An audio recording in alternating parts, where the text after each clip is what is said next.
can't hear you, keeps echoing, and it's hard to grasp what you're saying. So is that fine by you, sir?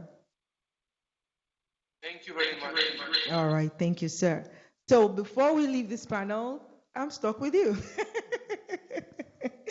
What are some challenges, right, that hinder trade and investment flow, between from all the trade you already incur? What are some challenges that you've noticed that entering into this market now you can begin to tackle to enable an effortless entry into the UAE or continued business in the UAE? Well, there is many risks. As I told, Corona has emerged as a scenario with many questions for all of us. We need to deal with these new technologies. Sometimes we don't achieve to connect or communicate with people from distance. We all should try to adapt to these new conditions. But I think also there is also some geopolitical risks. No, we all should take into considerations the political risk, insecurities, or lack of stabilities in some trade routes. So I think it is also very important to take into consideration which will be your partner. I don't want to talk more in details, but in the case of Peru, we are a middle country. Peru doesn't belong to any military alliance. We are an open economy. We have a balanced relationship with the biggest powers. We have good relations with USA, with China, with Europe, and we have also many free trade agreements. No, these bring big opportunities to do business. We are not a big country. We are a country of 32 inhabitants. And this offers also the opportunity to export, to have many facilities to export gold or mining products because of our ports. Dubai Port World has a concession at the main maritime port in Peru, Callao. This is in Lima, in the capital. And this is also a very good advantage for those Emirati companies who want to initiate new business in Peru. I think we are facing next year very optimistic. Coronavirus was a big problem for us. We struggle like many other countries, but Peruvian economies will recover very soon. It will be one of the most rapidly recovering, and I think we will get back in business next year. Soon. Okay, cool. So, talking about risks, right? Are there any markets that you are not looking at, going into at all because of probably the high level of risk? Are there any markets that exist like that right now for you? I would not talk in details. Everyone should make their own research about country risk. I can talk about Peru, who I represent. We have a democracy since 40 years. We have the rule of law. We have all the guarantees that can offer a constitution. We have a legal framework that can offer all the guarantees for the investors. And we have as I told you, we have a very balanced bilateral relation with the biggest countries, biggest leaders in the world. We don't have any trouble. Huh? And so that means you're open to any markets, to partner with any markets, India, Africa, and the rest of the world. Yeah.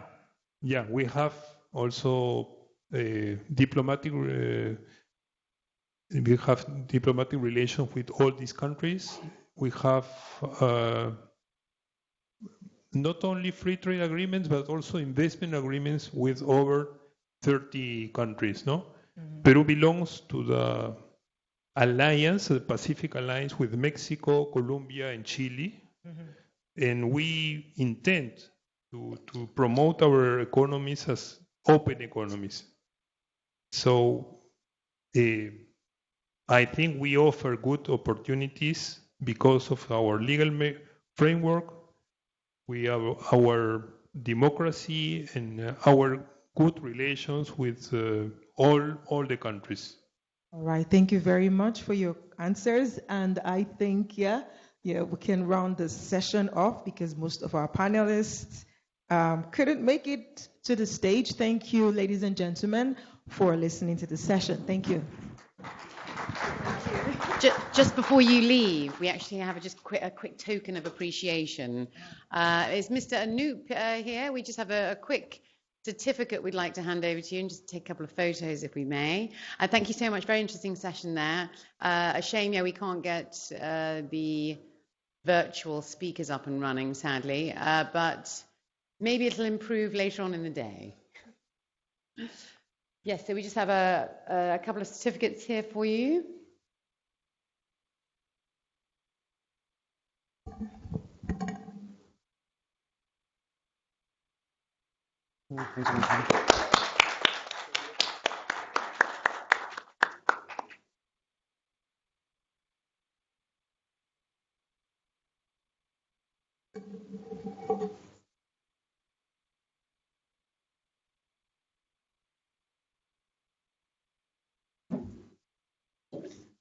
And thank you once again to Your Excellency Marco Antonio Santibanez Pimentel, the Consul General for the Consulate of Peru, who I'm sure will be around if you have any more questions as well. Thank you so much.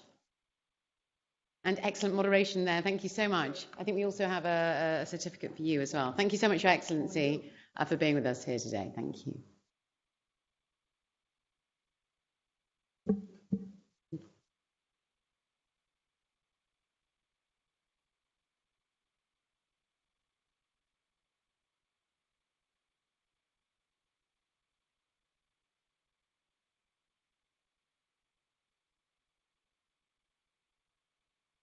Wonderful. Thank you so much for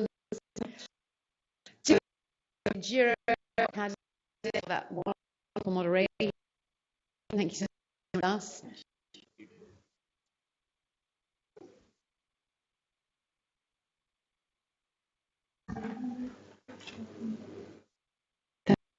Thank you once again.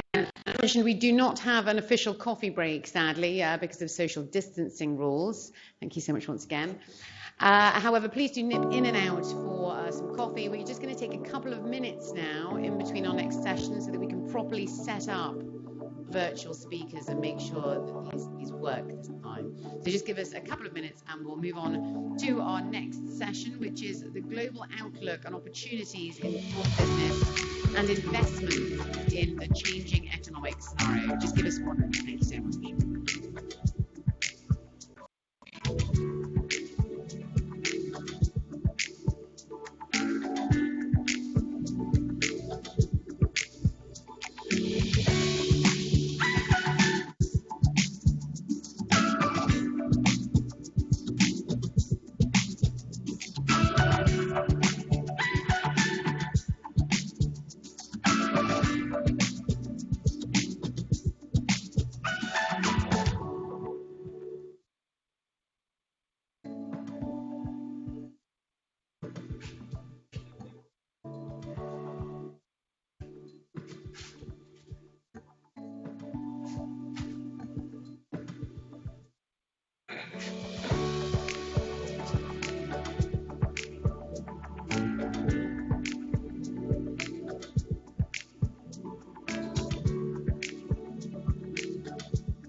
at 11:45 so that our virtual speakers can join. Otherwise, it will start now and it will be ready.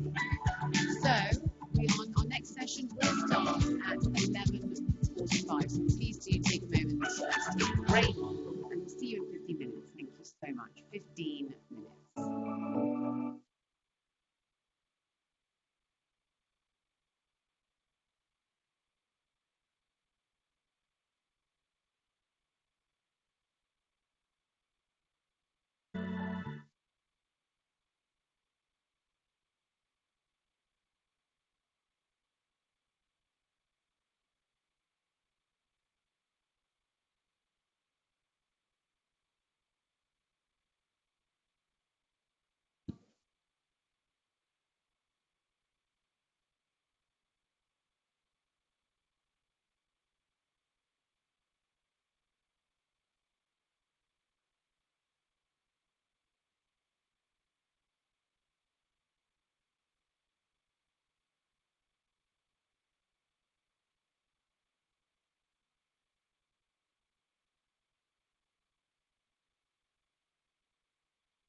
Hello, test. Hello. Hello. Test. Hello. Are you able to hear me? Hello. Hello, test. Test.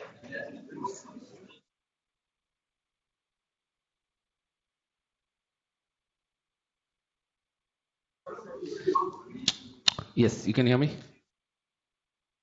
Not yet. You should. Test. Not yet. Not yet. I'm not able to hear you.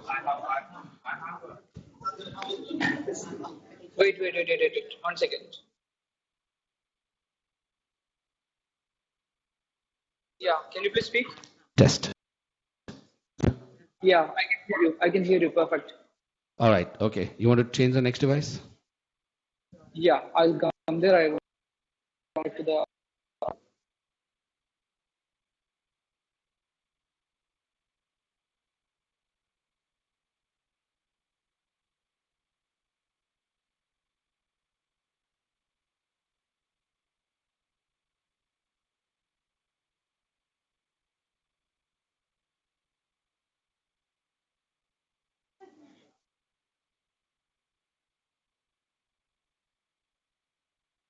Hello.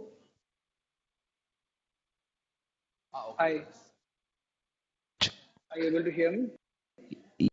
Yes. Can you hear us? Yeah. It's perfect. All right. Next.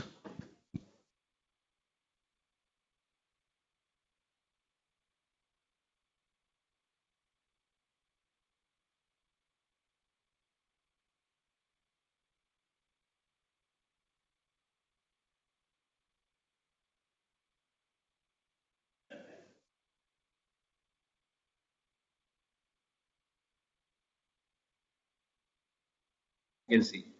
Yeah, I can hear. I can hear you. Yeah. You can hear us? Yeah, I can hear you. All right. Perfect. Fine. Yeah, okay, we'll do that. Okay, we're down just now. You can put your webcam a little bit down. Yeah.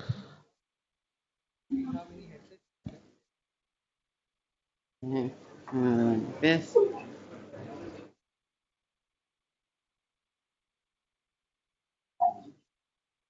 And then can you do one from there? Because I quite like the.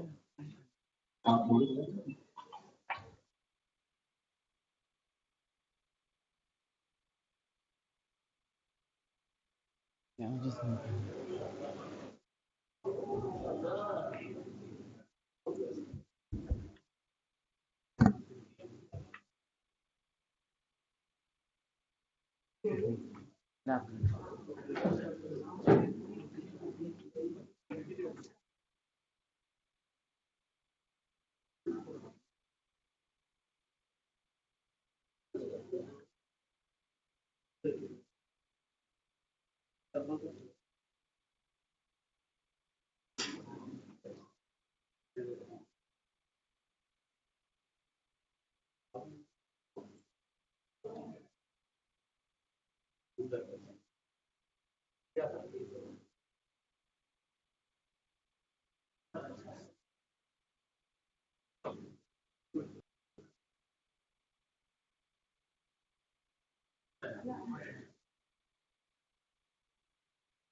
Yeah, it's connected. Yeah, I'm able to see. Yes. Can you hear from the mic? This is a mic test. Yeah, and can you speak? Okay, can Yeah, you? I'm able to. Is it clear? Can you speak into your microphone so that we can know if we can hear you?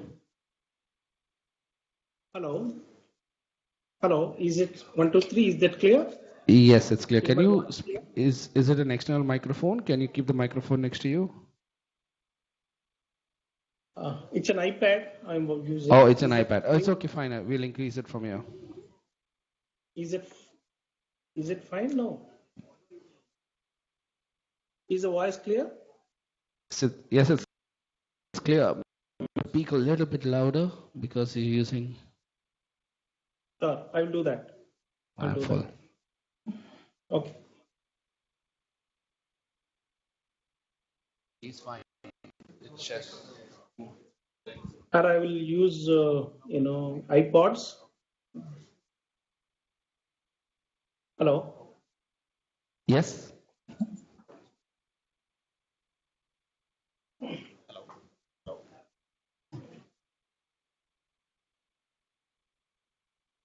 Sorry, he was wanting to keep that.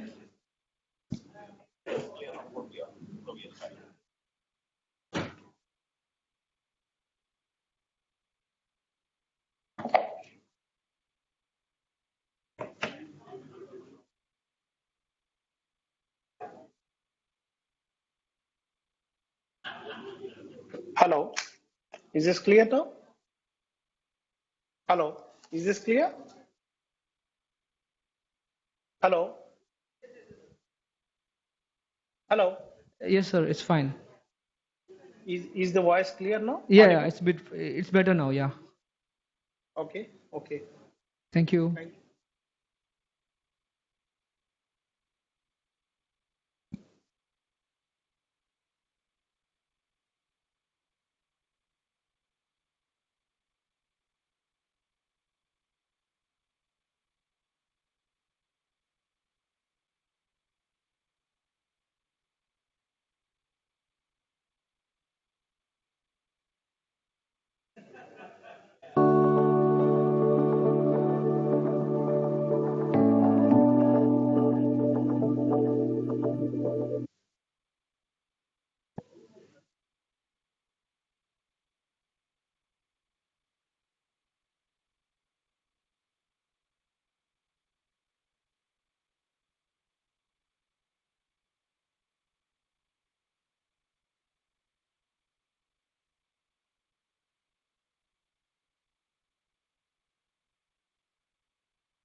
Your Excellencies, ladies and gentlemen, if you'd like to take your seats, we will start with our next panel, the 11:45, Global Outlook and Opportunities in Gold Business and Investments in the Changing Economic Scenario. If you'd like to take your seats, we shall begin.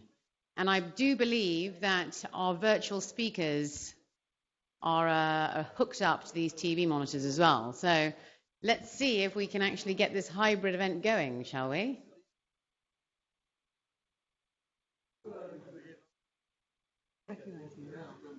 Yeah. Role play. Anyway, I want more people in the room. Yeah, I know.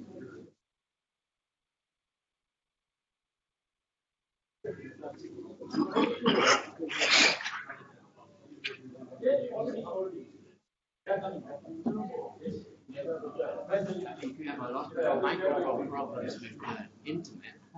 I think they have to switch off the microphone here. You have to ask a question and then switch it off. Yeah. I think. And then the other one. Okay. Because otherwise, this. Yeah, that's such a good point. Yeah.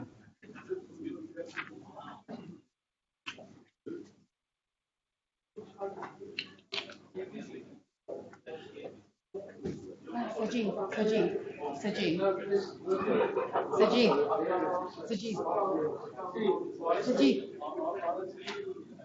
Shall I start? Shall I start? Do you want any more people to come in the room? You bring them. Okay.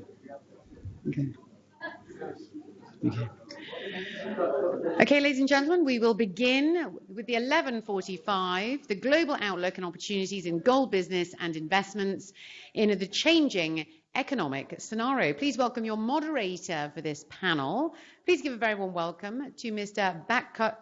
Bhaskar Raj. Bhaskar Raj, who is a senior business journalist here in the UAE. Let's give him a very warm welcome, Mr. Bhaskar Raj. Lovely, thank you so much. And please welcome our panel.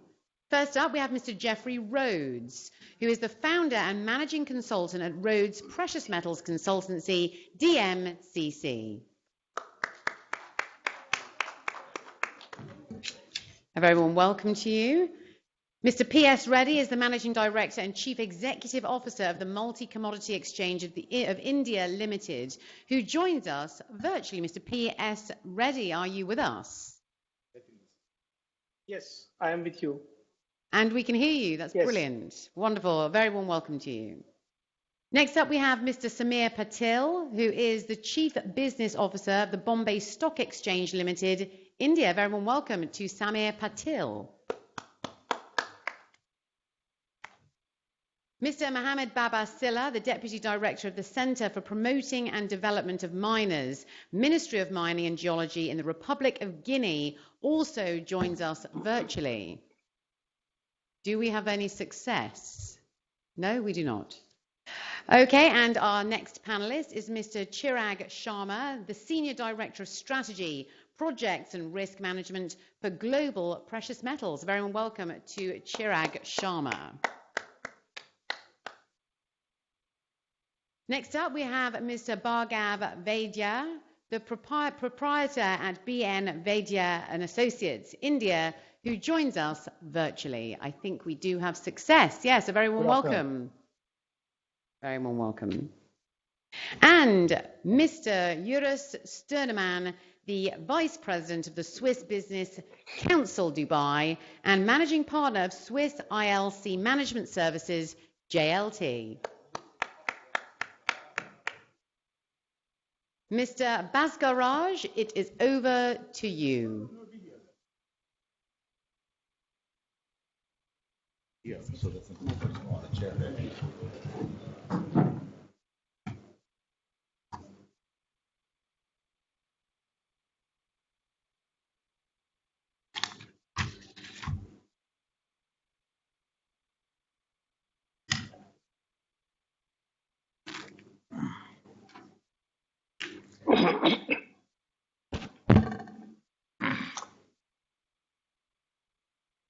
So let's prod.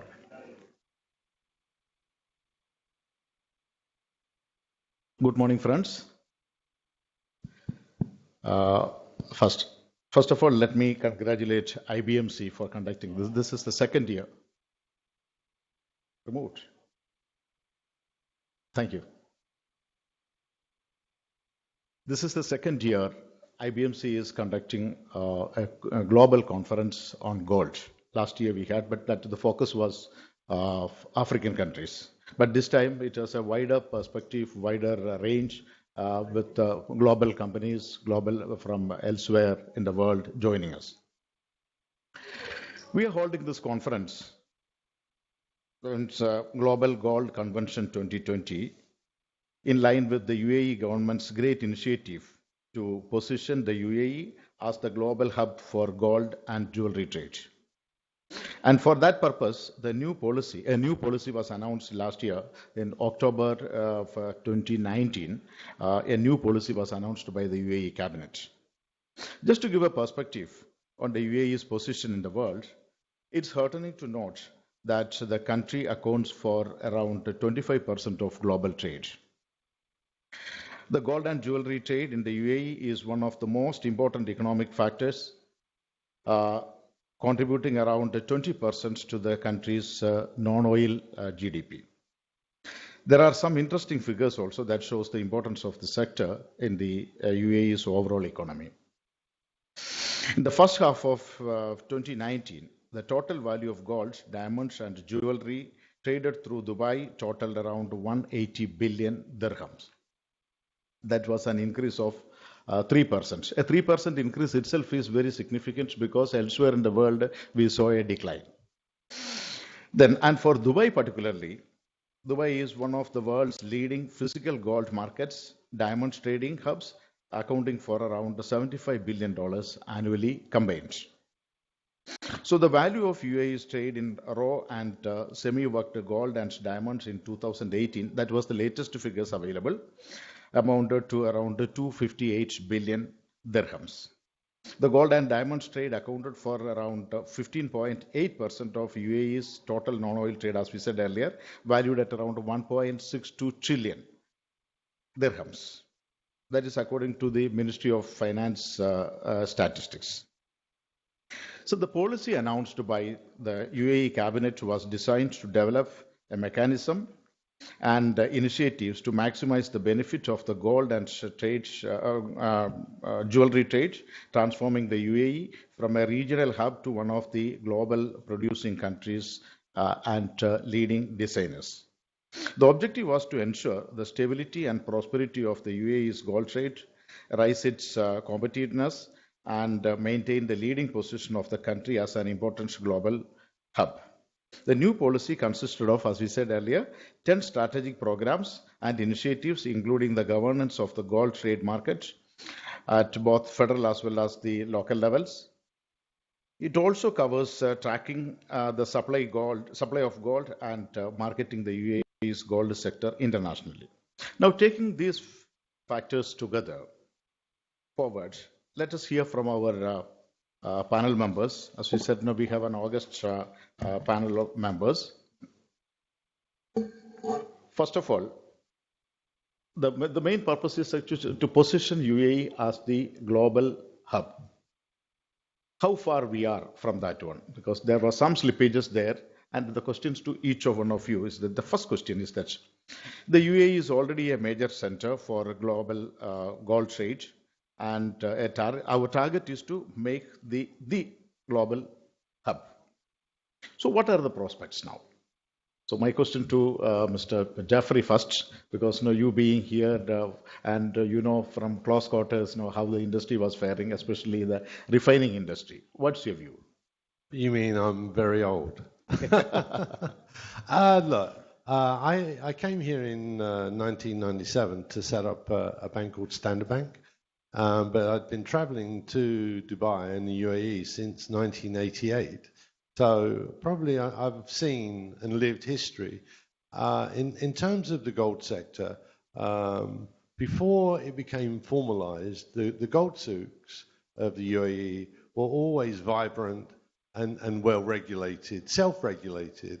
Probably means a bit of jealousy in other parts of the world, but I well remember having the privilege to be invited by His Excellency, His Highness Sheikh Mohammed, to talk about the possibility of a commodity-free zone, which was at that meeting the DMCC was conceived, and that, if you like, was the starting point of where we are today.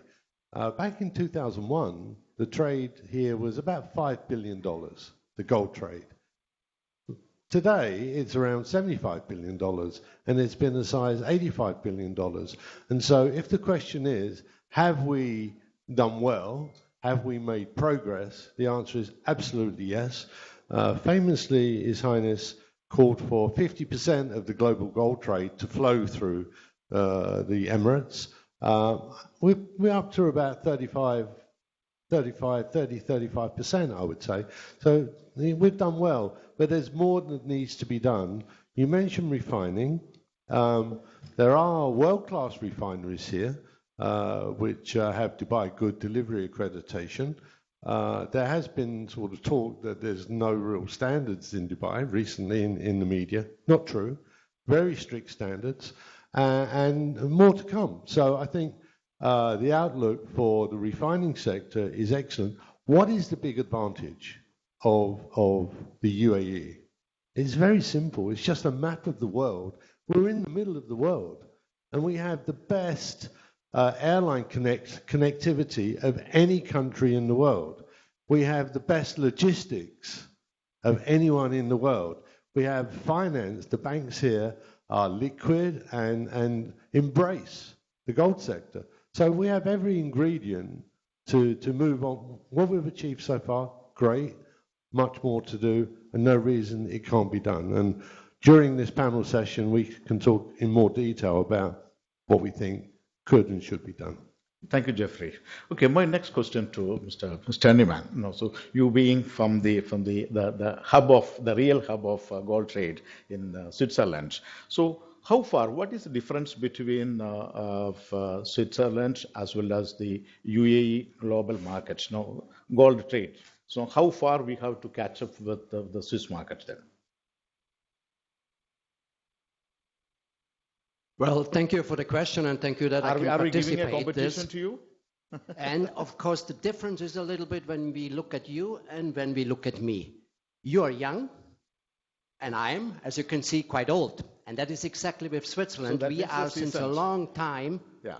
in this business, and we are since a long time in this business because we are kind of boring, stable, we don't change, and that gave us the confidence of the neighboring countries to put the gold into Switzerland, and we did the trading, the refining, and then exported it somewhere else.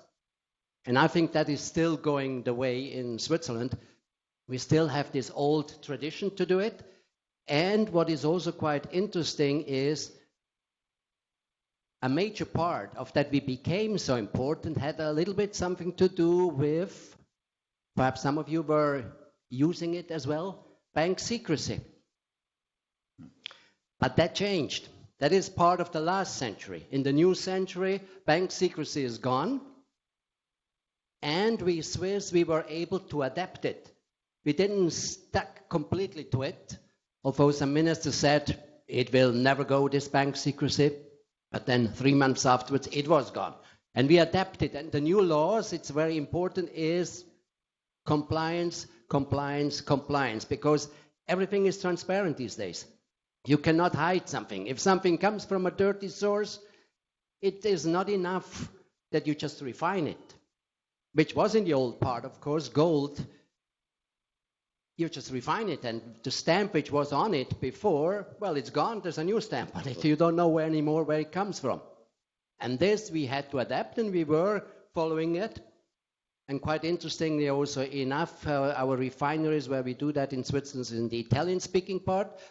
Why in the Italian-speaking part? That's in the south, just next to Italy. And Italy was leading in jewelry business. So they needed a lot of gold. So we got gold from somewhere in the world, a lot of Africa, came to Switzerland. Now a lot of this gold goes through Dubai, which is very successful, as Jeff has pointed it out. Very, very successful, because they also follow the rules to be stable, to have tradition, old companies, and I think that is the way to do it. Thank you, Chairman. And to Samir, Samir has experience of working with the exchanges, and you have a vast knowledge about how exchanges are functioning, especially how commodities trading. How important is for the Dubai gold trade and exchanges, especially the delivery standards? Thank you so much. In fact, I would like to thank Ibmc and the entire for inviting us to participate here. As Jeffrey rightly said, and Jeffrey knows more about Indian gold markets than anybody here in the room, but nevertheless, the most important thing is where Dubai is placed in the map. I'll put another point to it. It is also close to India, which is one of the largest consumer for gold. And taking it forward from there, as I said earlier, a fellow speaker said transparency, nothing can be hidden now. So transparency has become a key factor. good delivery norms. For initially there were only the London good delivery norms, then you came with the Dubai good delivery norms, and now very recently India has introduced the Indian good delivery norms, the BIS, Bureau of Indian Standards, and BAC is the first exchange to launch introduce goals on those standards, and we have completed the first delivery. So BAC, the Indian exchange for gold, has done successful India good delivery as well on the exchange. So in a way, the most important connect here is the market is growing from London to Middle East, now to the Asian countries, and the most important thing is there is a big connect between the Dubai and the Indian markets for a long time, and this in fact in itself will benefit all the traders and members of the exchange. Thank you, thank you. And now over to Chirag Sharma. His experience is mainly with the DMCC as well as the trading. Here he says, what is the new trend in especially the digital gold? Because we have to see how digital gold or even digital transaction will be helping us to reach our goal of making the UAE a major hub of trade hub.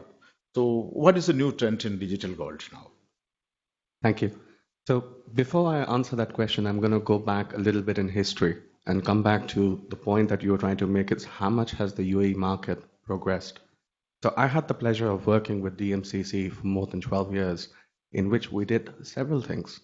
We created a Dubai Good Delivery Standard, which has accredited refineries from across the world, including Swiss refineries. We worked on creating a derivative exchange, which is a Dubai Gold and Commodities Exchange. We have a vibrant futures and spot gold contract. This market now has the ability to hedge itself. It has the ability to find a transparent price. We also organized many sessions with key participants in the gold industry, like Jeff has been there. And we had a Dubai Gold Advisory Group, which met very frequently to discuss how this market could adapt locally, regionally, and also build standards that are accepted internationally. This journey took the DMCC to the OECD, in which we were one of the 6 members of the OECD's multi-steering group in the gold segment, in the global gold industry. So what that meant was we were able to bring this market to the highest level of standards that is required. Now, for example, recently there was some news in the media, which I agree with Jeff, that the standards upheld in Dubai and UAE are as good as anywhere else in the world. So when you ask about progress, we've gone from a soup mentality to a very savvy destination for gold. And what makes it even more appealing is not just, apart from the logistics sector, gold trading is round the clock. Our time zone is really favorable. So when you wake up early in the morning, you can catch Australia, you can catch China, and then a little bit later in the evening after 4 o'clock, you've done the entire round, and then you're able to catch New York and other parts of the world. So to basically have a global gold trading setup, and with the infrastructure that Dubai has to offer, it's the perfect place for a global bullion business. So now coming back to your second question, in terms of what are the new trends that I'm seeing at the moment, is there's a lot of platforms that are coming up with digital gold. So of course we know that there was Bitcoin, but there are many other platforms, bespoke platforms that are coming up that are offering investors a much more simple model to invest in physical gold. So I can talk about this a little bit more later. Perhaps we can talk about this in more detail a bit later.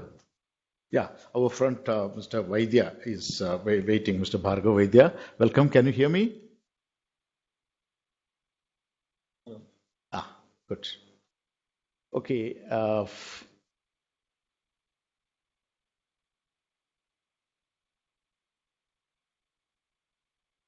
Hi, Mr. Vaidya. Can you hear me? Yeah. Good. So you have been hearing all these deliberations now, which we are now going on. What's your view? How far Dubai or the UAE, for that matter, reach the pinnacle of the hub of global trade hub?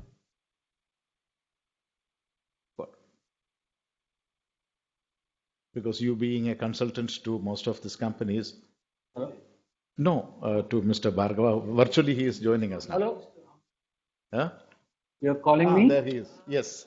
Yeah. No, I was looking at this. I would say, sorry, I'm not sure. I got you.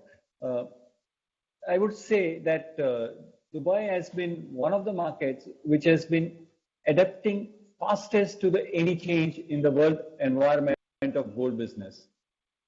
Though you can say it has reached a great progress, but there is still a lot of place to grow.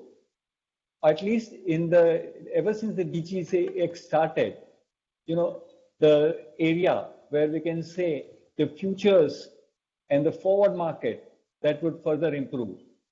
And if I would always remember Jeff, he was the one person who used to always say that good delivery bar should be 1 kilo bar. I think at least all the exchanges in this region, and now even COMEX has listened to him, that if 60% of the world physical trade is in kilobars, all the exchanges in this region has gone down to, which have accepted 1 kilobar as a good delivery bar. And maybe if this, the way Dubai is growing, you will find very fast that 1 kilo is a good delivery bar across the world. Yes, Dubai has grown a lot in physical market, as you mentioned about diamonds also. Yes, in both the markets, but there is a place to grow, more so in the exchange sector and maybe now more in digital gold. I think we'll talk later about the other products which they can introduce. Thank you. And over to Mr. Reddy, who is waiting there. Mr. Reddy, you can hear me now?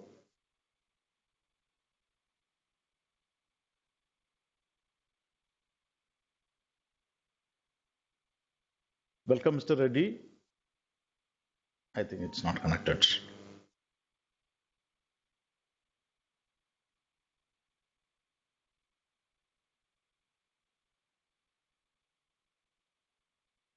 Okay, we'll connect him later then.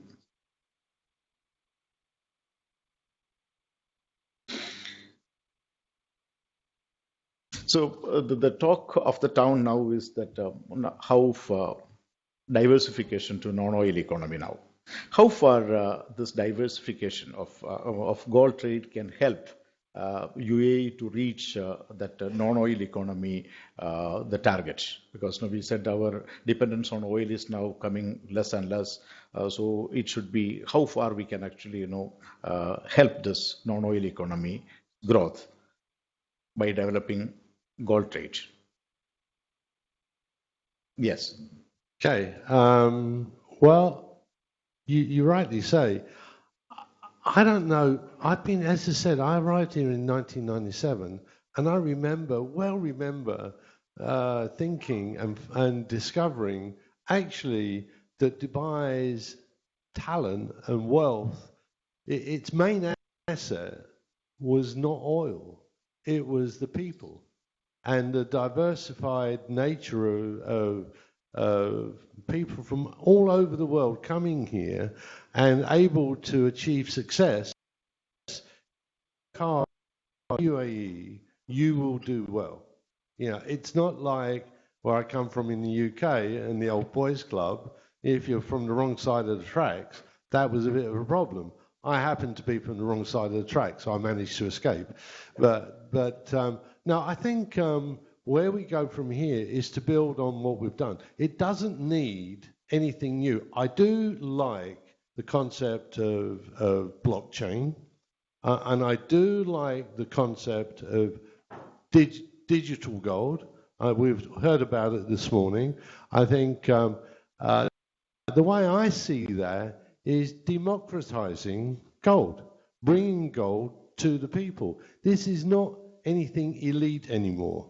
In London, I worked for one of the 5 bullion houses that set the London gold fixing. It was Samuel Montague, is now HSBC. And that was the elite. And the gold business was concentrated in a few hands. And I tell you today, globally, the biggest weakness is that concentration of control. There are too few people controlling the global gold industry at a time when gold has never been more important in the history of the world. And so I think what UAE can do is lead the democratization of gold through digital, through blockchain, and as you're doing here, and congratulations to the organizers, the first ever hybrid conference where we're sitting here, we've got colleagues sitting in India, and we've got people watching this around the world. So I think the takeaway is technology. So enhancing this market with technology is the way forward, and digital gold definitely has a strong place to play in this market and in the global picture. Can we connect Mr. Reddy now? Here? Yes. Good afternoon, Mr. Reddy. Can you hear me now?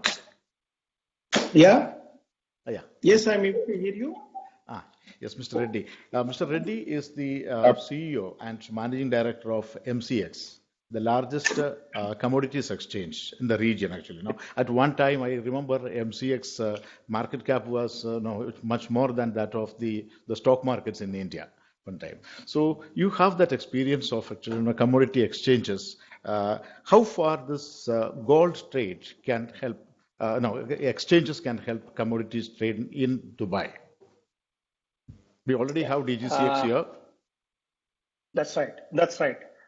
Probably an experience of MCX will tell you what it can add value to the exchange business.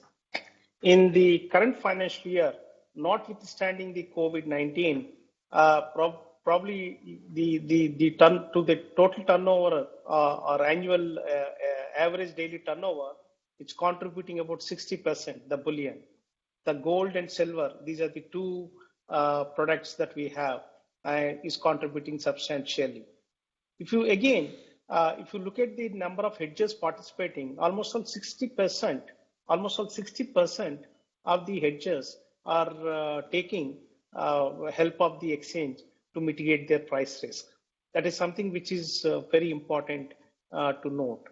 So we want to more and more integrate with the physical market. That's the reason why we are also introducing many variants of the gold products. For example, as someone was saying it, 1 kilo bar is something which we must look at it. And we have already introduced 1 kilo silver bar, which is called a micro contract. And since February 20 onwards, we have introduced it. And almost all 10,000 or 10 tons of the metal has been delivered. Similarly, we have about a 5 kg bars are also there, and that's called silver mini contract. Almost all 12 tons has been delivered since June in June expiry. That's the contract. So the point is well taken. Yes, we must have variant products. It's not just one size fits all. And we must have multiple contracts also. It's interesting to note that we have what you call a gold mini contract, 1 gram gold contract. And this 1 gram gold we introduced recently, and almost all we have delivered 21,000 1 gram gold coins. Because people are falling, especially in India, a lot of retail investors wanted to do what you call a SIP, that is systemic investment plan, much the same way they do it in mutual funds.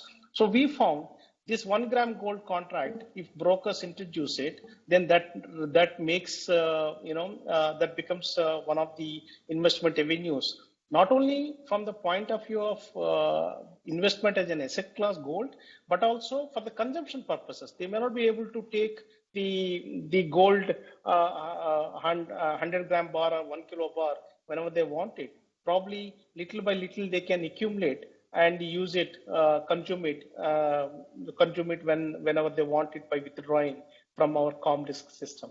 So we are holding them in digital form in the exchange platform.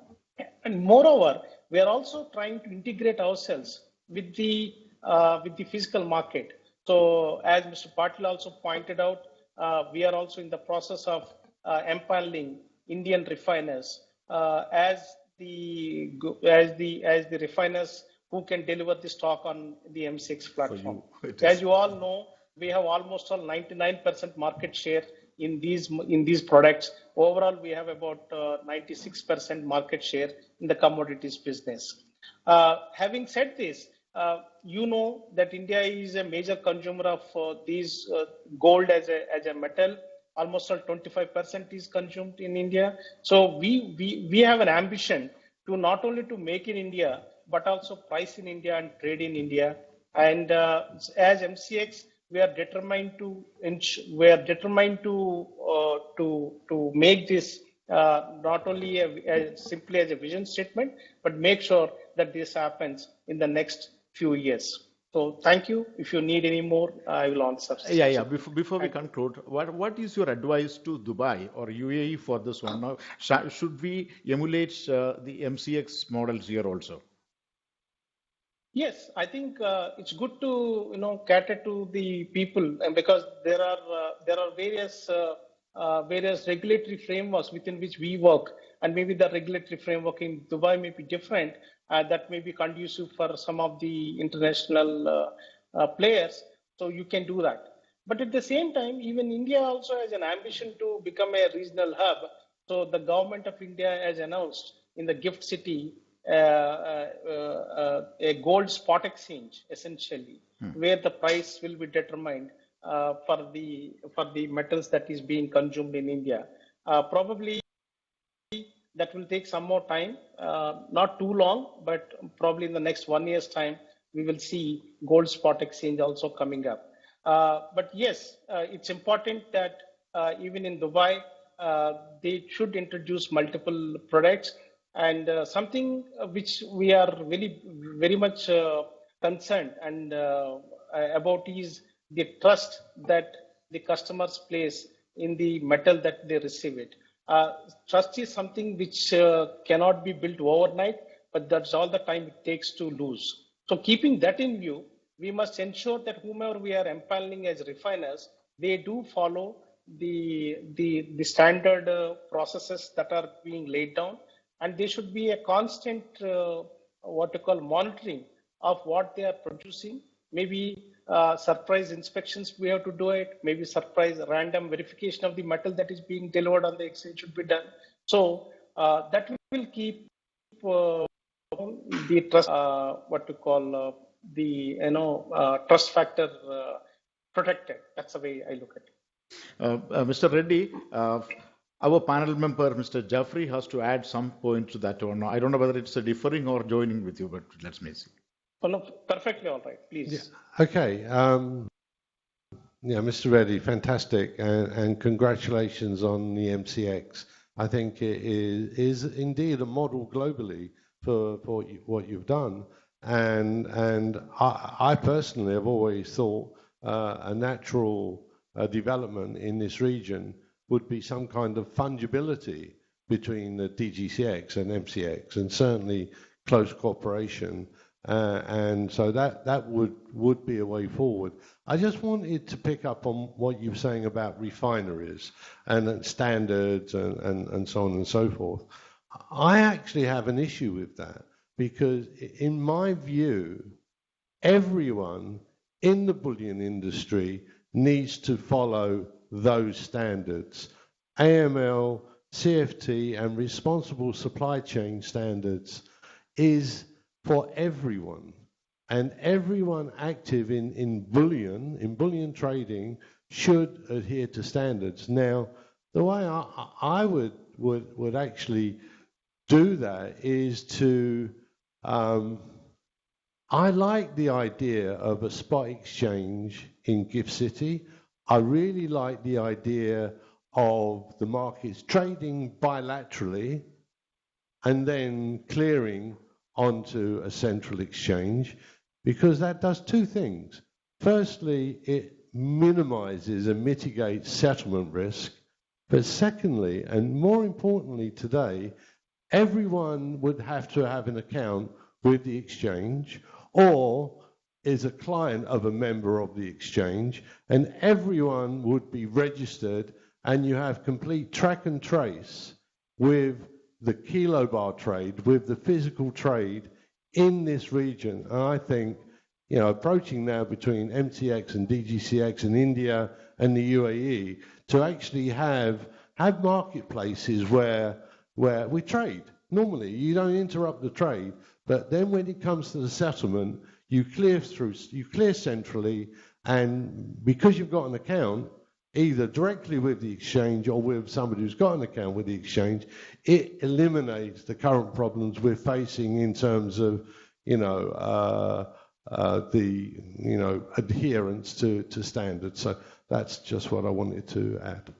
Thank you, Jeffrey. And Samir, I think you want to add something. What's your take on this on the spot exchange as well as that 1 gram gold, which is? Yeah, definitely. In fact, the 1 gram gold, which was launched, I had launched it on the MCX in 2011. So it was 8 grams Guinea contract, and it was 1 gram gold petal contract.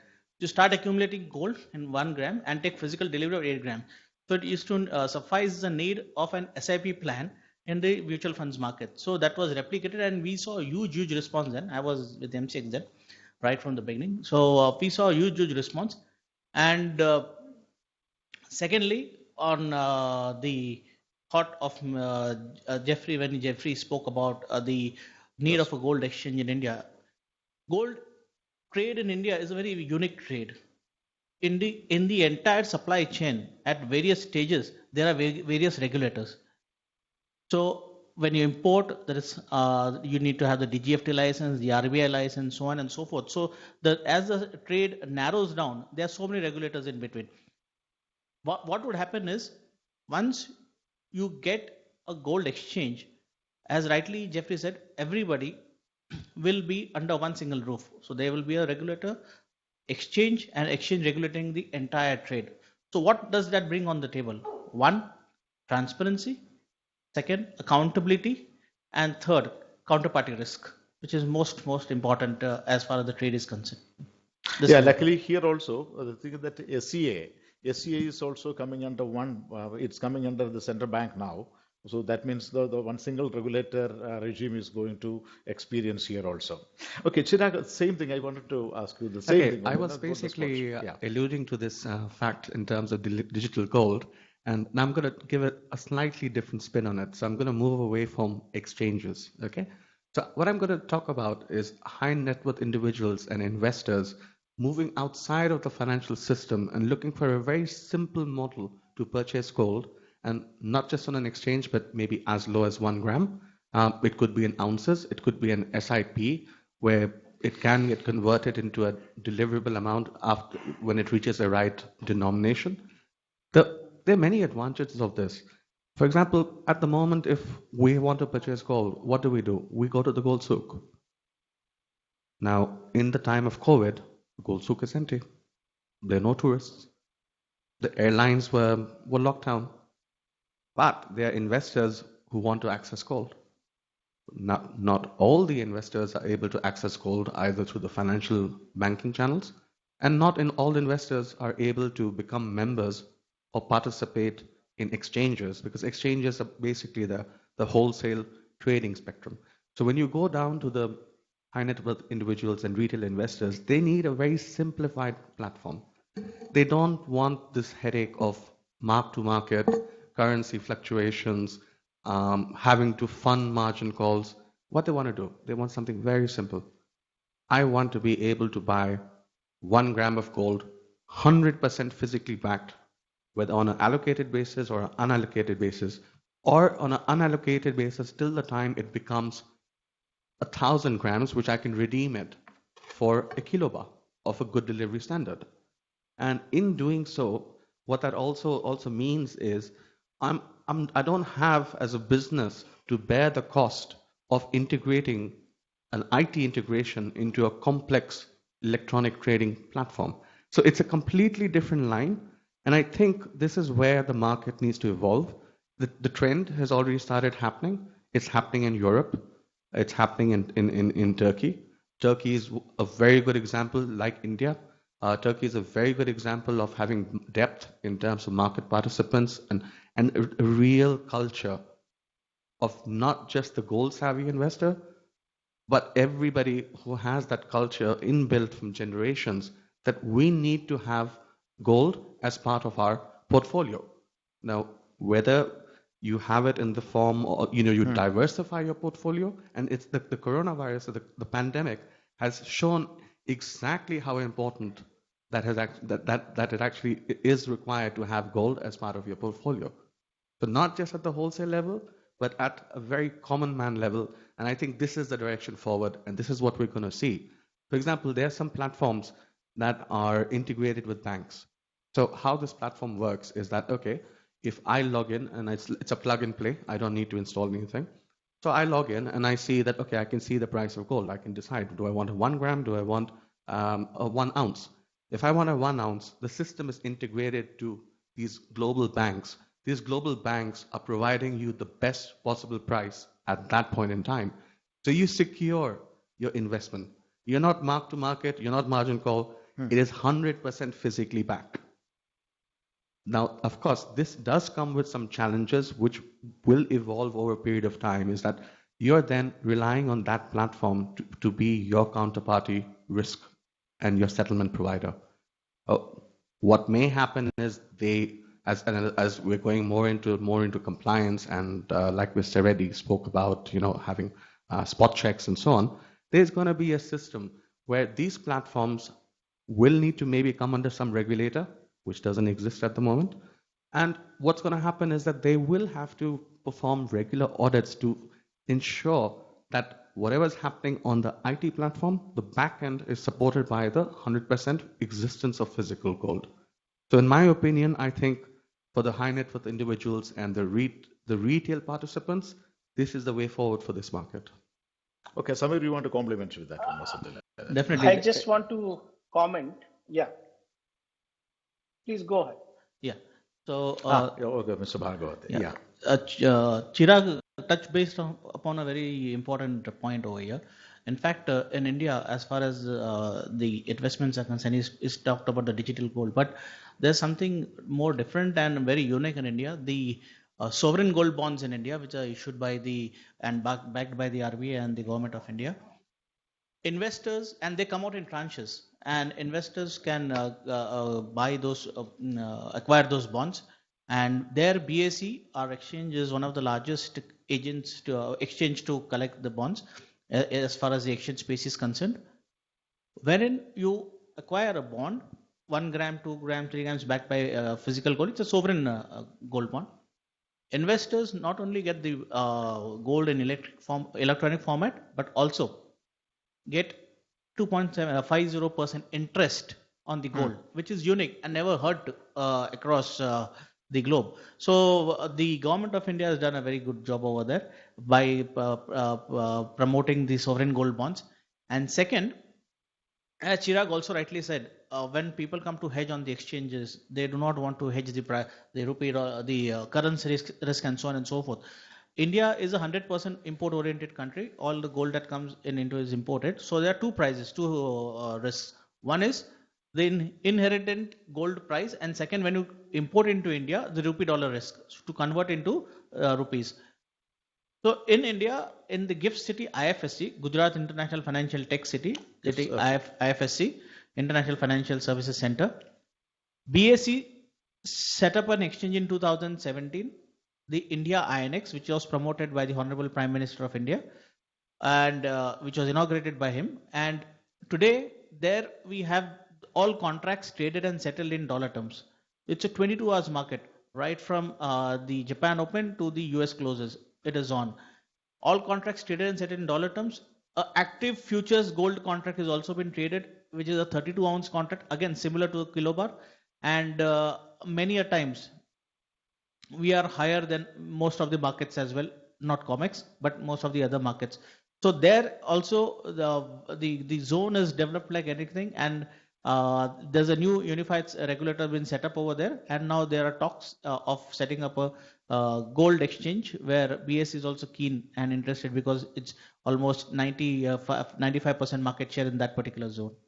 Okay, Chandraman, and what about the Swiss experience of that one? Do you have a gold exchange there, or yes, you? Well, as you have seen, I was looking to Jeff whether he says yes, and then I will say yes, but then I say no, because I'm not really in the gold business very much, so I'm rather representing certain things in Switzerland. I know Switzerland is very important in the gold trade, but I don't think there's no, there isn't an exchange.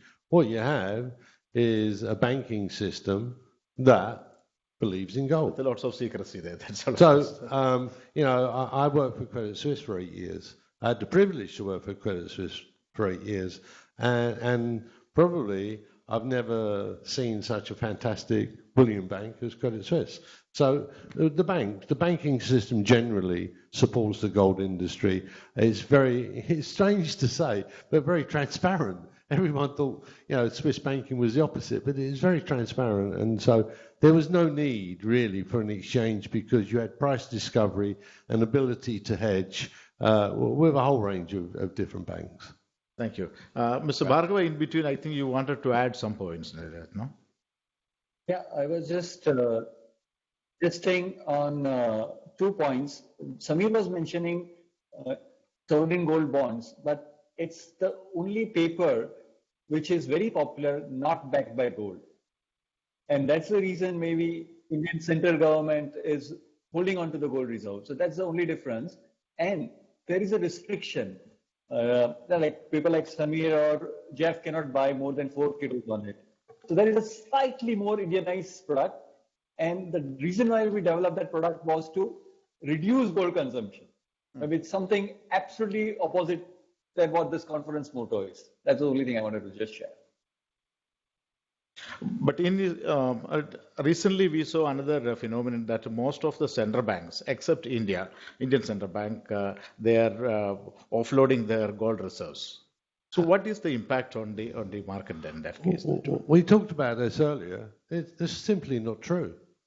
So sorry to say, and to contradict you, in 2001, the amount that I've got the figures here actually, so I knew you would challenge me. And so in 2001, total gold reserves held by central banks, 33,790 tons.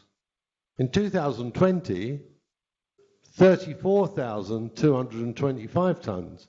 So central banks have not been dumping gold. What there has been is a geographic realignment with the central banks in the West holding as percentage of their reserves 60%, 65%, US 75%, and the emerging market central banks 1%, 2%.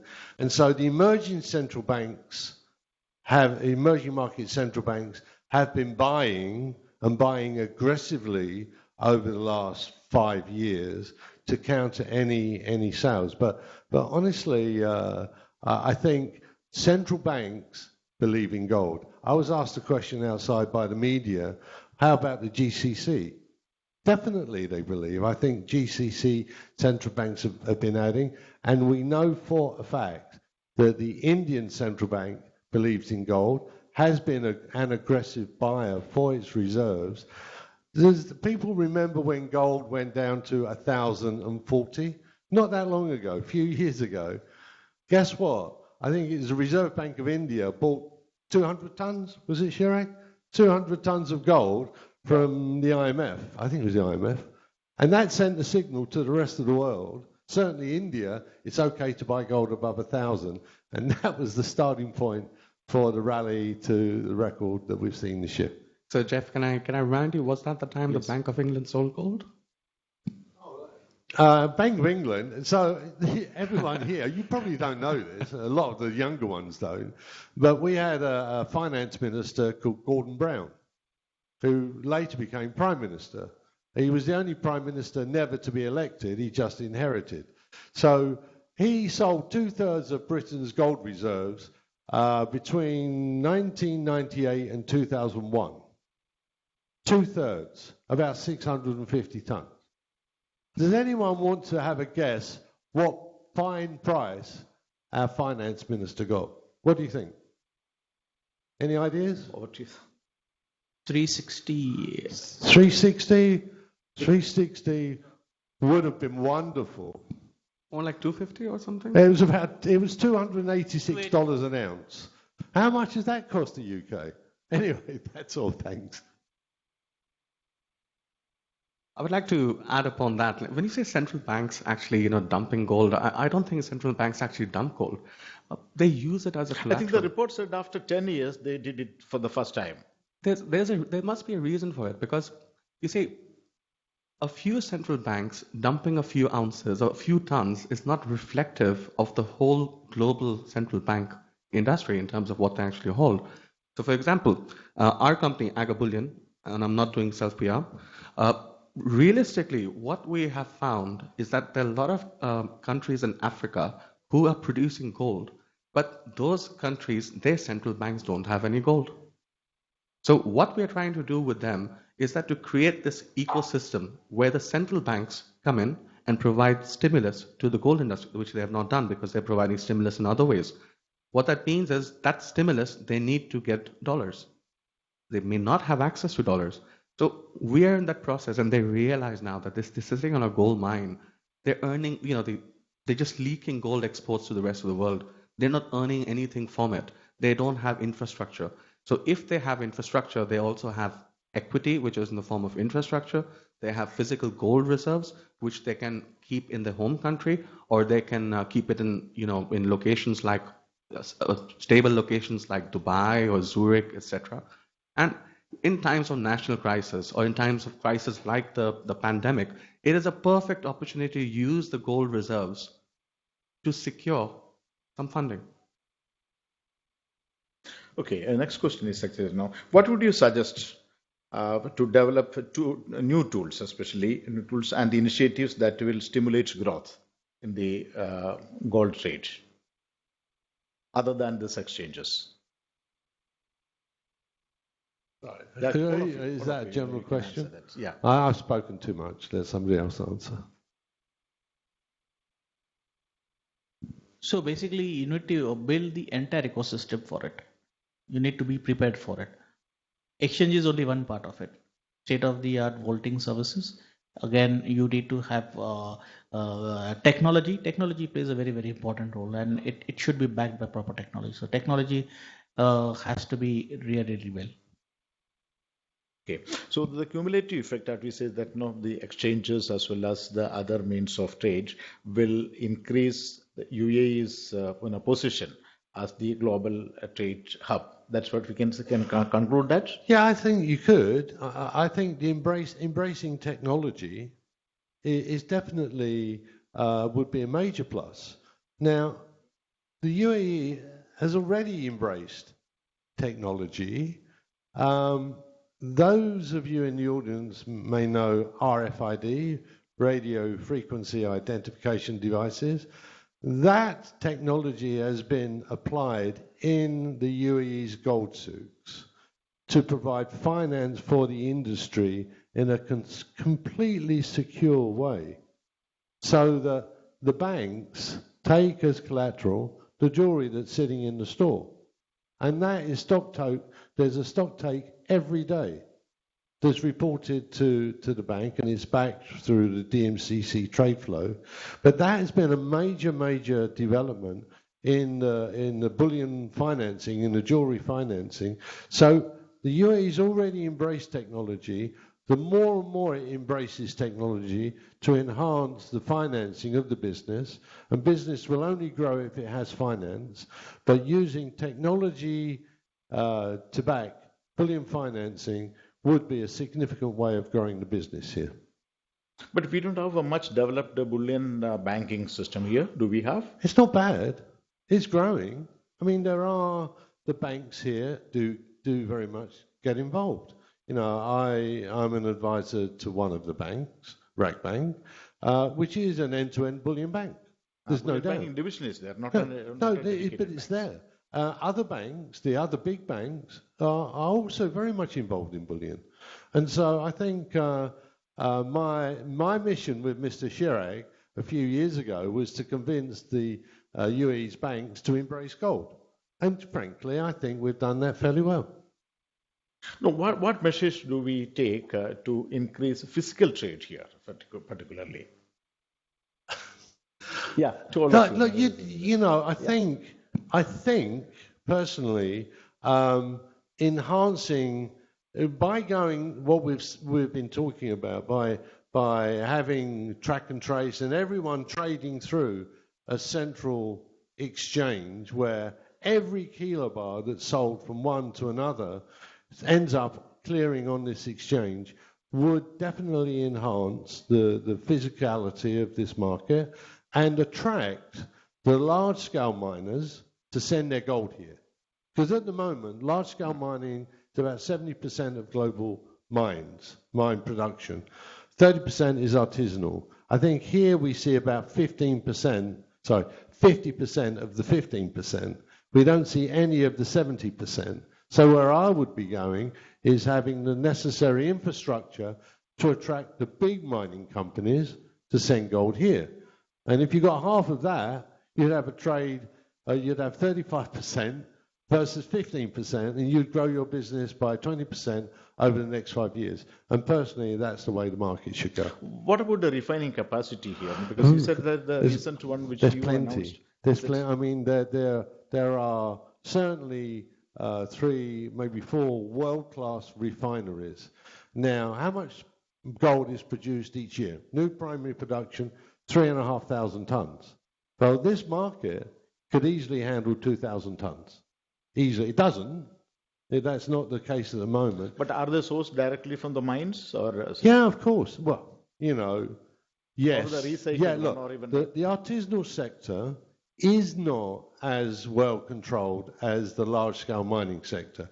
This is why, for me, the market here needs to attract large-scale mining supply as well as artisanal. So if you do that, and that's well controlled. The point is you put in place here strict controls so that you know where every ounce of gold that comes into this country, where has it come from, to make sure it's conflict-free.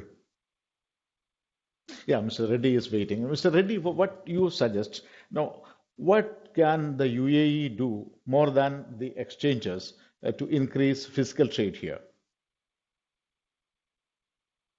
Well, one important thing that I look at as an important infrastructure that is needed is to have a digital form of gold where the gold will not move every time the transactions takes place, and it will be in the vaults, but the trade can take place using those physical receipts or electronic receipts. That is something which we are looking for, and currently exchanges are developing it for themselves, but there is a scope for building it across the industry, this kind of infrastructure, and that will also reduce the cost of holding for dealing with the physical gold to the retail investors, or for that matter anybody else who would like to keep the gold as an asset. Only when it is consumed or by the jewelers, that will be taken out of the vault, and to that extent the trail and transparency all is maintained. I think that is something which we are all looking for, and because it is traditionally evolved over several centuries, the people are going ahead and doing the way that they think it is acceptable to the consumers. But I think it is high time that we should use technology to put the things in place, and more than that, use technology to put trust in place. Thank you, Mr. Reddy. Okay, let's conclude that now. How optimistic are you in UAE reaching that target of the hub of global gold trade? Each one of you. Well, I'm very confident in it because the international pressure is increasing. For example, Switzerland has a little bit an issue with Dubai because there's so much gold going between Switzerland and UAE in both ways, where they say, how come? And there is international pressure on Switzerland. We will press a little bit, UAE, and from other countries there will be a pressure as well. So you have to follow international standards. Every gold ounce needs to be known where it comes from. I think that's the future. Thank you, Mr. Jeffrey. Said, and exactly right. We need to know where every ounce of gold comes from. We need complete track and trace. I believe personally there's a big difference between the gold jewelry trade and the gold bullion trade. I do, honestly. And I think I would be separating the trade license between gold bullion, gold jewelry. This gold bullion trade needs to be regulated and controlled as all of the refineries are. So anyone involved in the bullion trade in this part of the world should go through the same overall controls that refineries have. Then it would address the issues that people like Switzerland have, because we would know and be able to prove the track and trace where gold comes from. That's what needs to happen. Okay, thank you. Yes. Definitely a lot of potential, a lot of opportunities, and in fact, its strategic location in the middle of the world, next to India, and also, they need to really work on the regulation, and second, building up the entire infrastructure of our gold trading ecosystem. When I say ecosystem, it's not only the exchange but also the vaulting, the depositories, so that there is ease of business. Thank you. Yes. Okay, so that's really good in theory. Okay, so then let me give you a live example. Okay, so the company that I represent, Aga Bullion, last month we passed the LBMA, OECD, and Borsa Istanbul responsible sourcing audit. We are the only trader who is now listed among 5 refineries on the Borsa Istanbul. So coming back to your point, I think we have taken, or rather we have understood that that is the way things are going to go forward. So we're proud to achieve this, but it's not impossible. So I'd just like to leave that with everybody in the room. Yeah, Mr. Bhargava, you are still there. No, just one concluding sentence from you on this one. I think biggest opportunity in this part of the world is with Dubai, and way they have adapted to various changes in past. Definitely, it can grow first. Little bit of tightening on certain type of regulation is required, but at least I'll vouch that we have seen Dubai officials visiting India and checking on some of the complaints which Indians had made. And I would see that we see a much, much brighter future for the entire region, with Dubai growing as a global hub. Thank you. Thank you, gentlemen. It was quite rewarding to discuss. Actually, we touched upon most of this, especially on the exchange side, a little more weightage was there. Thank you very much. Thank you.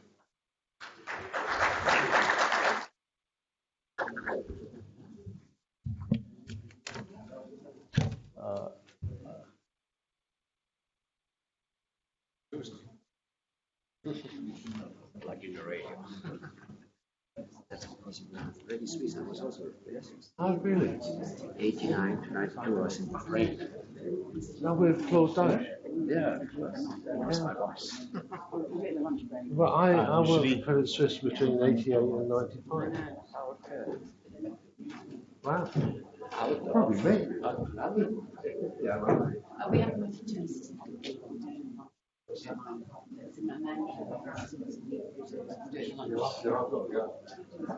Okay, let's quickly do that.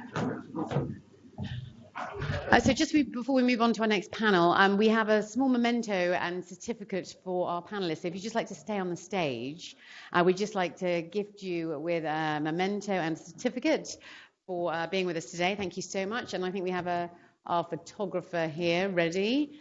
So we'll just do this very, very quickly, and then we can move on to our next panel. Do we have the certificates ready? Lovely. And I think we have some lovely perfume as well. If you'd just like to go up and hand those out, that would be wonderful. Thank you so much.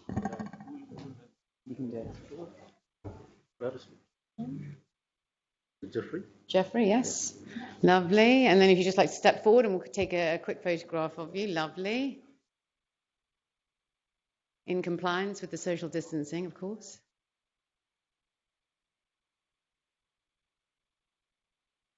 Brilliant. Next certificate. Samir Patil. Lovely. Thank you so much for being with us. Thank you. Brilliant panel there, by the way. That was really interesting. Thank you.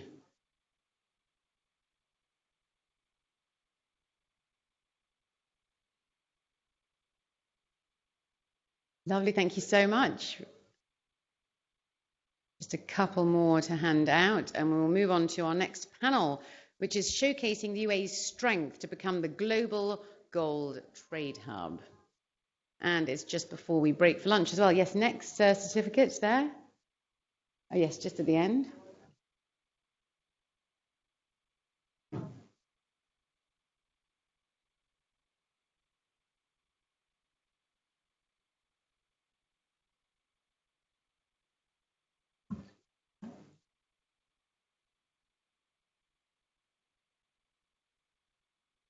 And thank you to all of our panelists who have joined virtually as well. It worked out rather nicely that time, didn't it? We finally managed to organise the virtual speakers properly. And there's our last panelist. Thank you so much. Let's give our panel one last round of applause there. Thank you so much. Really fantastic conversations as well. Thank you so much. And thank you for handing those out. Wonderful. Right, just before we start our next panel, I'm going to invite one of the panelists up just for a very short presentation that's going to sort of kickstart our conversation. So a very warm welcome to Dr. Tariq Al-Nizami, the founder and CEO of the CEO Clubs Network Worldwide, who's going to give us a quick presentation before we then have a conversation about it. So let's give a very warm welcome to Dr. Tariq Al-Nizami.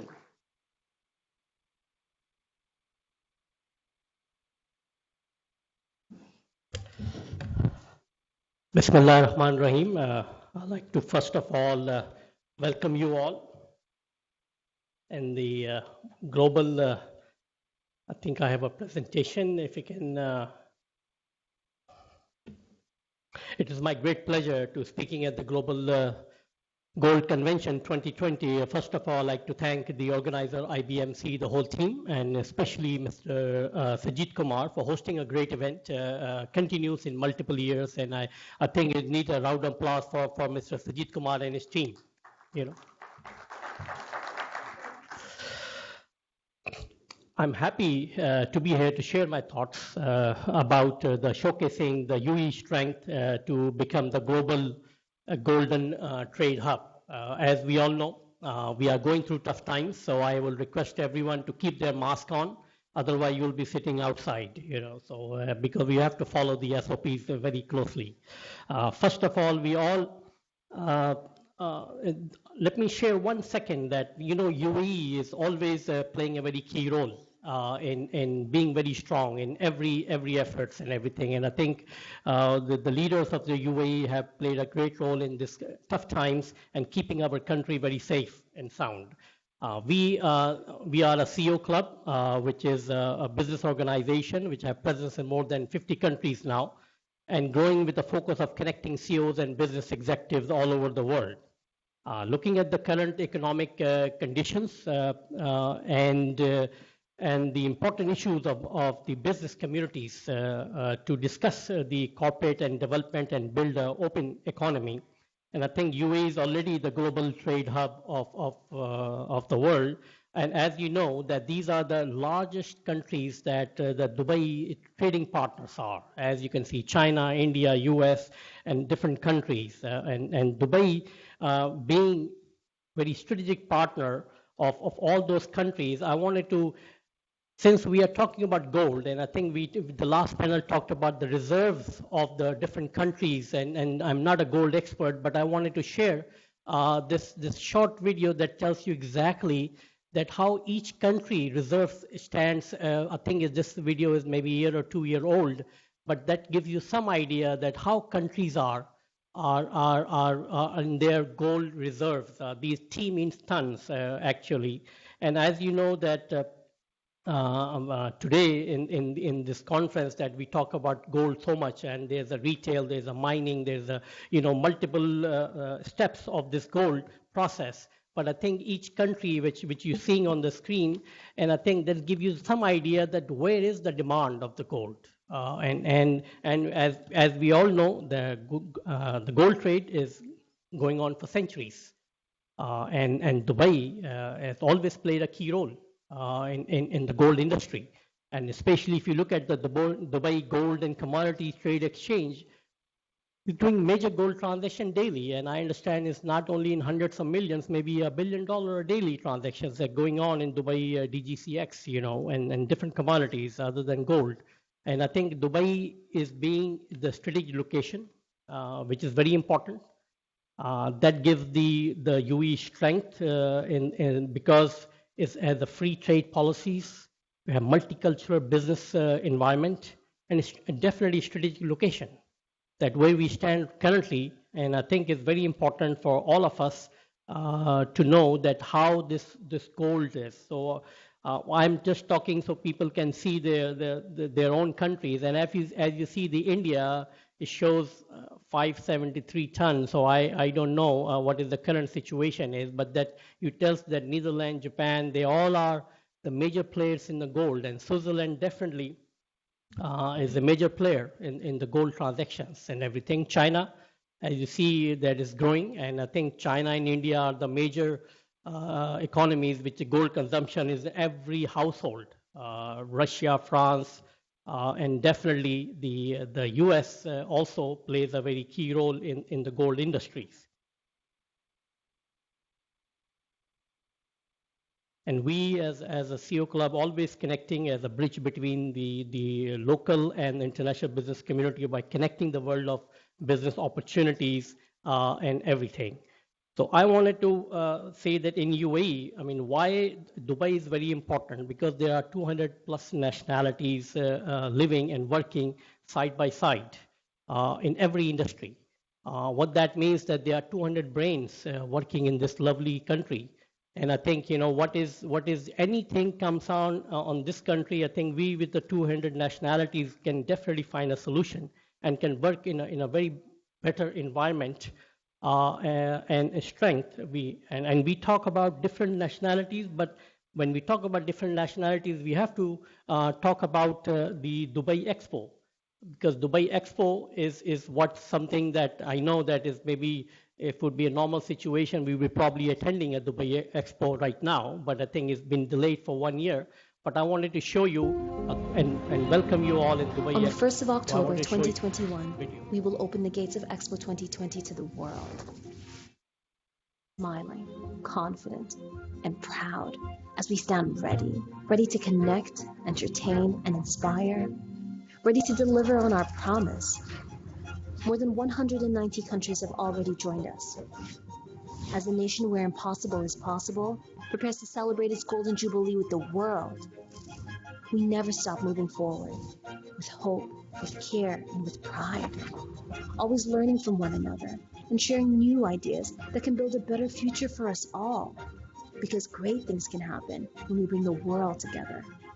Expo 2020 Dubai, 1st of October 2021 to the 31st of March 2022. 1 year to go. I'm sure that all of these overseas delegates say they will come back again in the next year and join the Dubai Expo 2021.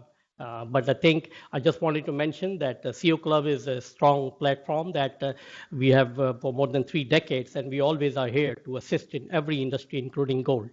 Remember, creating opportunities for 2 entities is a better edge for a success. And let us resolve these current challenges and enhance our connections and build new capacities and capabilities to capitalize the future opportunity together. I'd like to thank you just for a few minutes. I was told to share something. These are my thoughts, but definitely, be happy and healthy wherever you are. And this is something I always leave a screen behind when I leave. Thank you very much for listening to me. Yeah.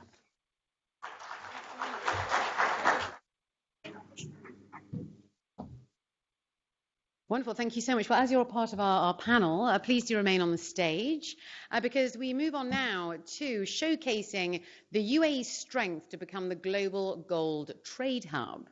So please give a very warm welcome to our panelists. It's an absolute privilege to have here with us today Her Highness Sheikha Hind bint Faisal Al Qasimi, a UAE princess from the Sharjah royal family, who's also a businesswoman and philanthropist. Please give a very warm welcome to Her Highness Sheikha Hind bint Faisal Al Qasimi.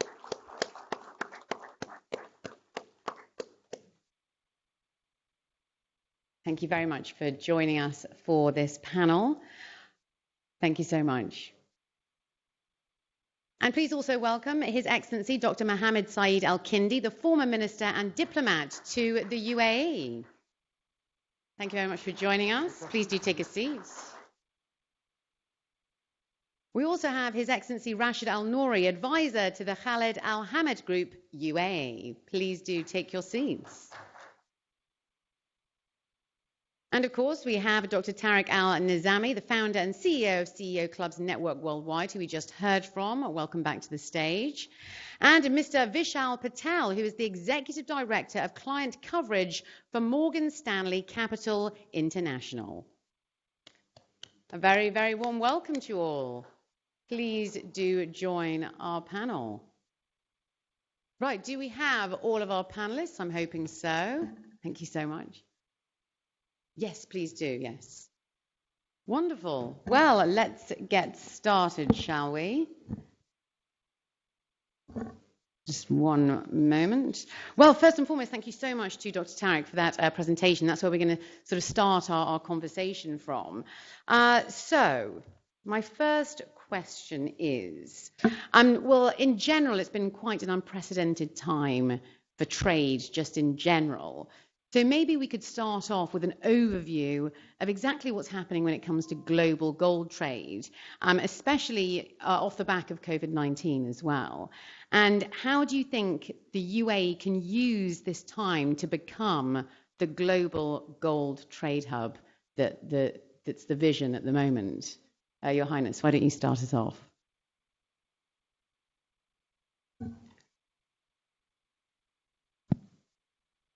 I think we're already there.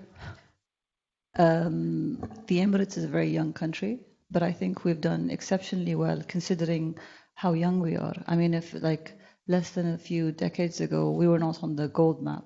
But today, most of the trade that happens for gold, we are one of the points which you have to cross in order to get to your final destination. And one of the main refineries in the GCC is actually located in the Emirates, precisely in Dubai. Really interesting. So that's what they were talking about on the other panel, wasn't it? The logistics is so brilliant. Your Excellency, Dr. Mohammed, what are your thoughts on how the UAE can jump on this moment in time within the mayhem of COVID-19? Thank you. You see, UAE is always in the move, and this move is always an opportunity, and the UAE as in general grabbing every opportunities. The COVID-19 has made a lot of differences around the world, even here in UAE. But in UAE, we look at it in a different way. We acted fast, the government acted fast, and we looked at everything in a right way, in a fast way. Grabbing the gold and as a hub for a UAE is looking forward for every opportunity, and also as being as a hub in between the world. We have many differences here that give us the opportunity to be as a place to move on forward and grab any opportunity come from anywhere, because there are many during this period, there are many close out, but we are in the move. UAE ports, areas, souks, work. We are here as in this conference, which is you could not find it everywhere. We are in the move. Thank you, Your Excellency, Rashid Al Nouri. What's your take on the gold industry here in the UAE, especially in such uncertain times, I suppose, with COVID-19? And how do you think the UAE can capitalize on the current scenario? Very good question. Good afternoon, ladies and gentlemen, Your Highnesses. It gives me a great pleasure to speak to you on behalf of our chairman, His Excellency Sheikh Khalid bin Ahmed Al Hamid. And I would like to show you a small video before I come to speak about my thoughts on that. I've got a very short 2 minutes video that has been only launched yesterday. I played a small role in it to make it for the world to understand how we have reached where we are today. And I think it is important. It's very touchy. It's been extremely well created. It represents also our 49th year of our nation existence. It tells you how short we are. And it will talk a little bit about our past in silence of a music with the national anthem. If you really allow that to play for 2 minutes, and I hope you like it, it will talk about who we are and where we have come from. And I think that's very important to look into the future. Thank you.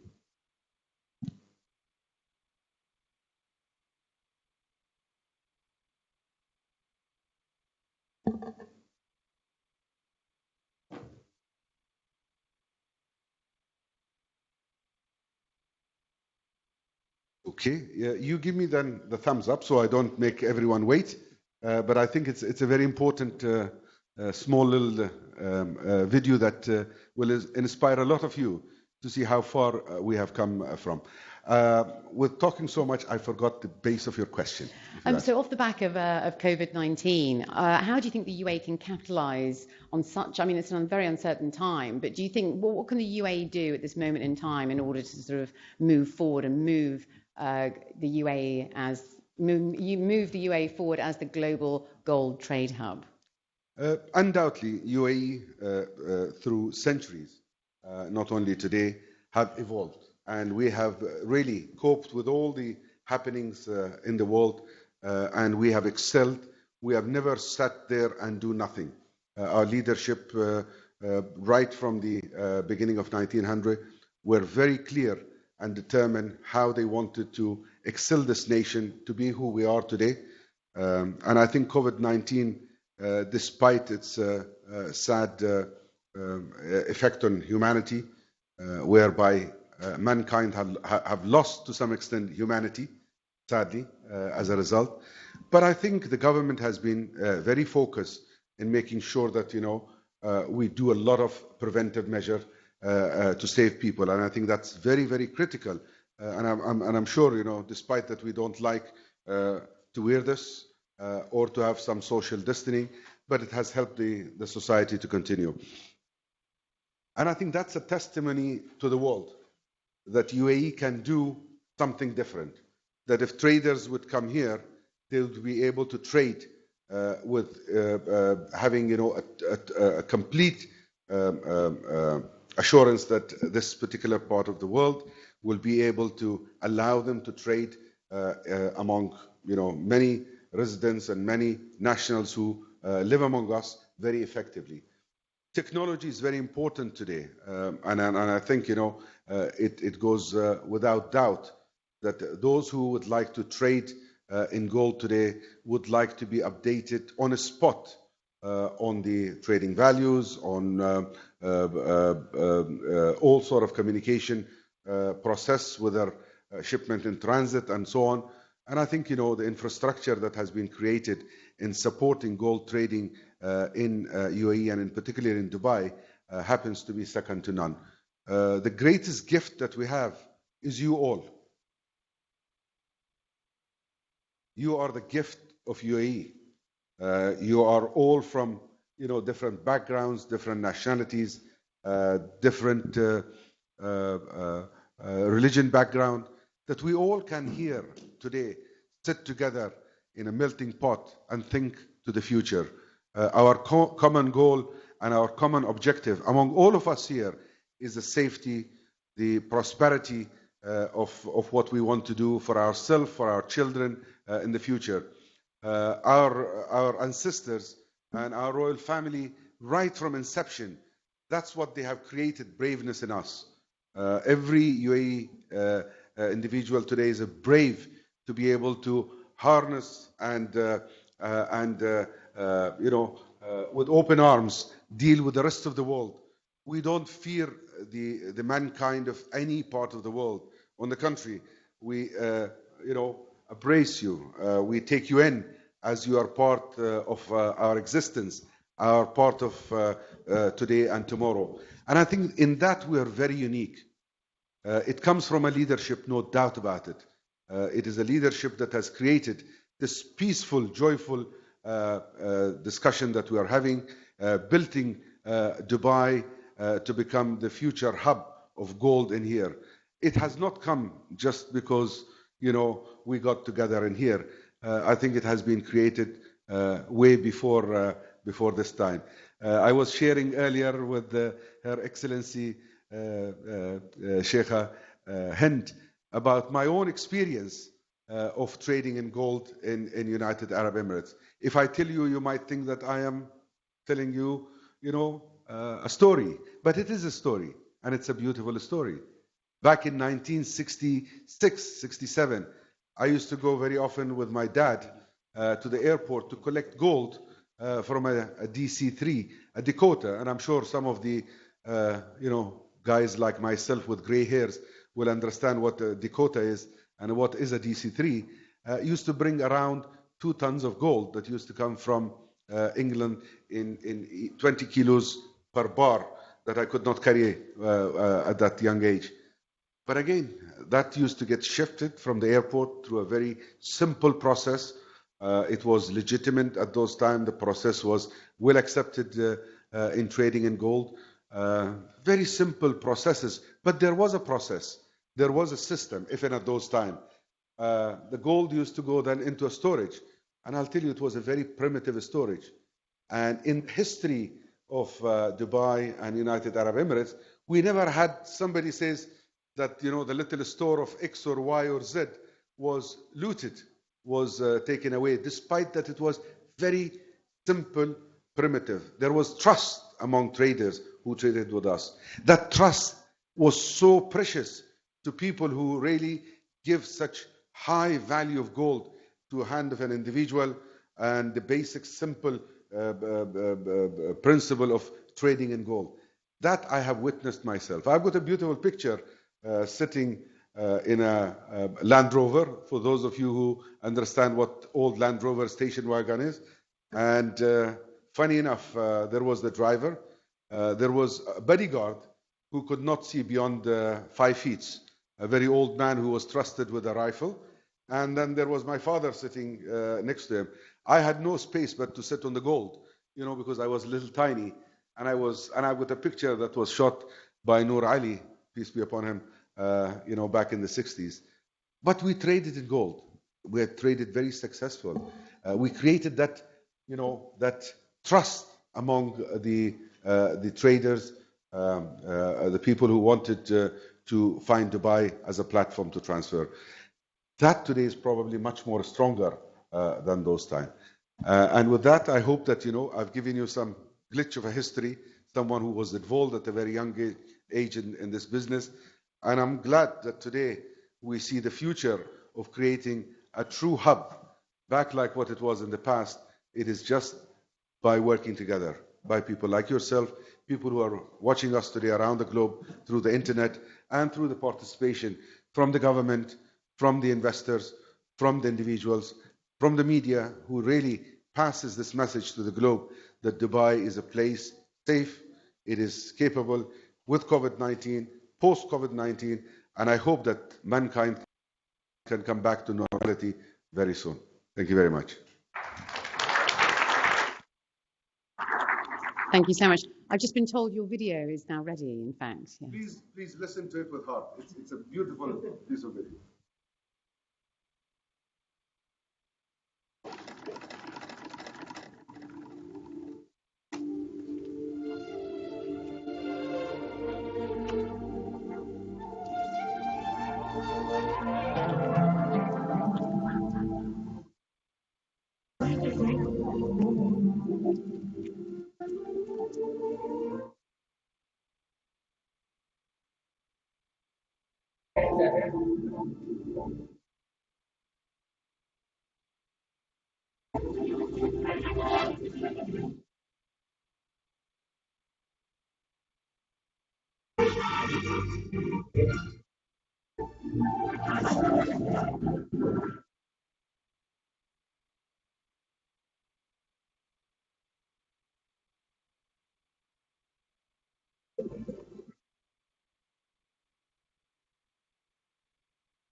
Truly incredible how quickly the UAE has advanced. It really, really is. And truly fascinating and great to have your first-hand experience as well. Thank you so much for sharing that with us. Thank you.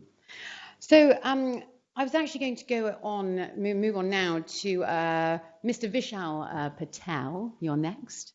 What do you think needs to be done, especially in these very unprecedented times as well, with off the back of COVID-19? What sort of opportunities do you see right now for the UAE to continue its vision to be the global gold trade hub?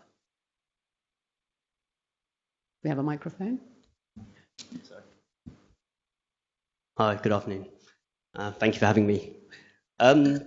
I guess I'll probably be just reiterating a lot of the messages that some of the previous speakers have already discussed. In terms of the UAE, it's a fantastic place to be. If I think about why, when I was looking back at my sister's wedding, the first thing she thought about was, along with my parents, is to come to the UAE because it's just known to come for gold trading, buying gold and dealing with all things associated with gold. I think if you look at the whole ecosystem of the gold